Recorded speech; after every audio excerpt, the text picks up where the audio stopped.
I think I could speak for every single presenter that ever sat in front of a Vayamoin camera that there are two things that run through our mind. Hashem, please give us eloquence of speech. Ma'ana lashon.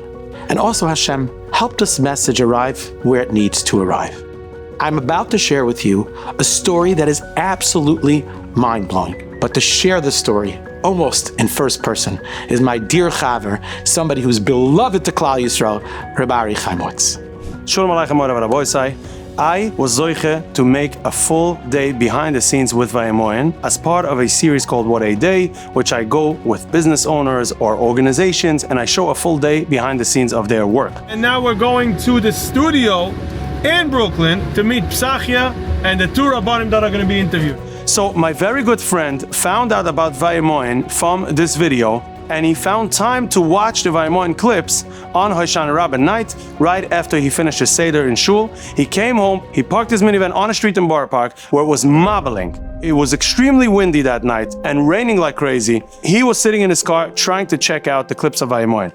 As he starts flipping one by one, he goes another clip and another clip. He's getting more and more inspired. And then at some point, he gets to the video that I was zeicha to make. The story of the guy who didn't go on the Nesher taxi, who was spared from this terrible accident, and it hits him in a very deep way. And he says to himself, I need to do something right here and right now to upgrade my Kedusha. But, Baruch Hashem, he's a Erlich Ingeman, and his phone was already filtered. And he's thinking to himself, what can I do right now? He looks at his phone and he sees the Spotify app, which he uses a few hours a day for podcasts and mainly for shiurim and Torah.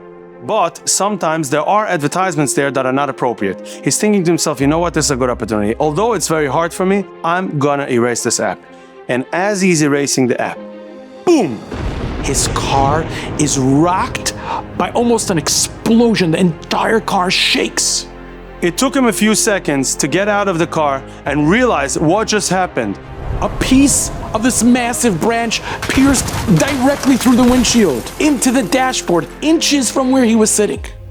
It was as if he had pressed delete and the Rebbeinu Shalom had pushed that branch just a few inches away from him, saving his life.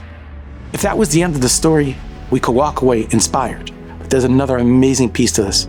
Part of him wants to share this story really badly. This is Ashgacha Pratis, like a crazy one. But the other part, he says, I'm a private guy. I'm shy. I don't want this to get out. And the only person he thinks that would appreciate such a story is myself. He wants to tell me, Ari.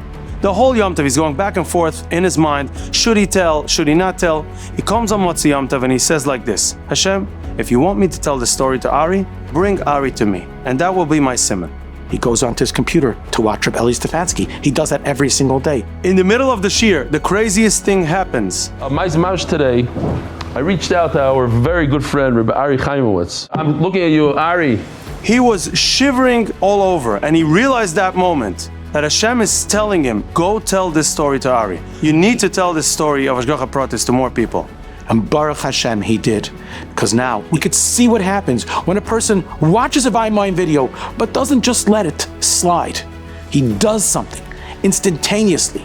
This holy Yid did that, and his life was saved. And in Ritz Hashem, each and every one of us, when we act on the inspiration of Vayamoin, and we do something, our lives too can change in an incredible way.